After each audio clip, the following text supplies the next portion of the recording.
Third side intelligence. Are we what we create? As a satanic content creator, I'm constantly thinking about how what I produce affects others' understanding and perception of Satanism as a religion. From the essays I write, which are shared throughout social media, to the videos I produce that are liked and commented on, I try to represent Satanism in the way I perceive it. But what am I saying about myself in the process?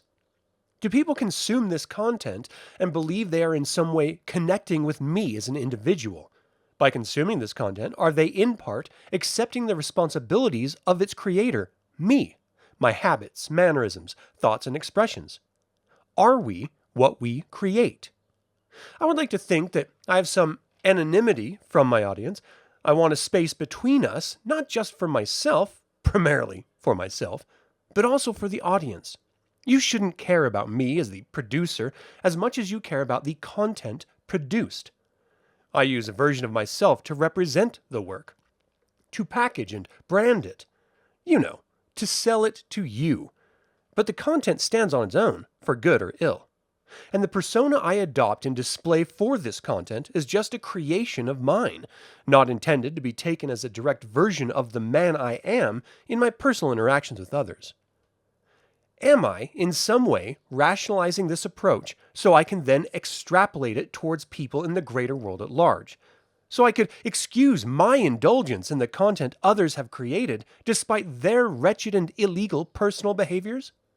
When Roman Polanski was arrested in 1977 for sexually assaulting a 13-year-old model, did the world stop watching Rosemary's Baby or refuse to watch The Ninth Gate 20 years later? Will you see the movie Seven or the series House of Cards differently because Kevin Spacey is accused of sexual assault?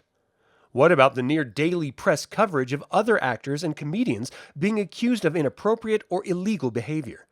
Should we ban all of their creations, which have been produced with the cooperation of many individuals, or are we able to divorce the illegal and unconscionable behavior of these flawed creators from their creations?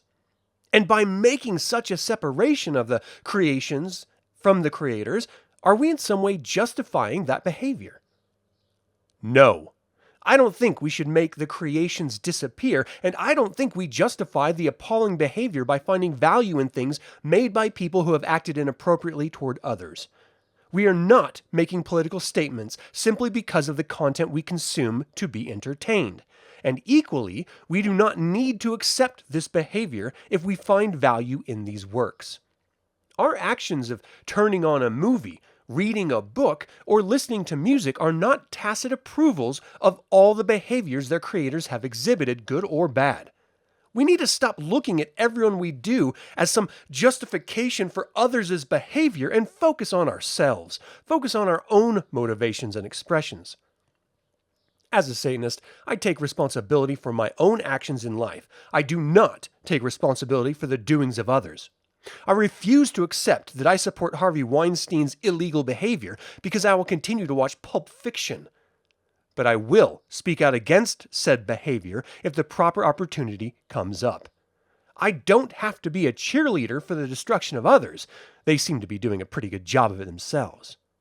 As a Satanist, I find my time and energy best directed to my own ends, and in the end, that is the only way I will be able to be in control of my own life.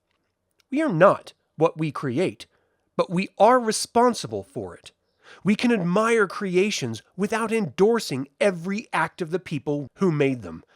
Judge the creation for what it is, and if the person who made it are less than admirable, then that understanding reveals a sad truth about the imperfect nature of human beings. Hail Satan.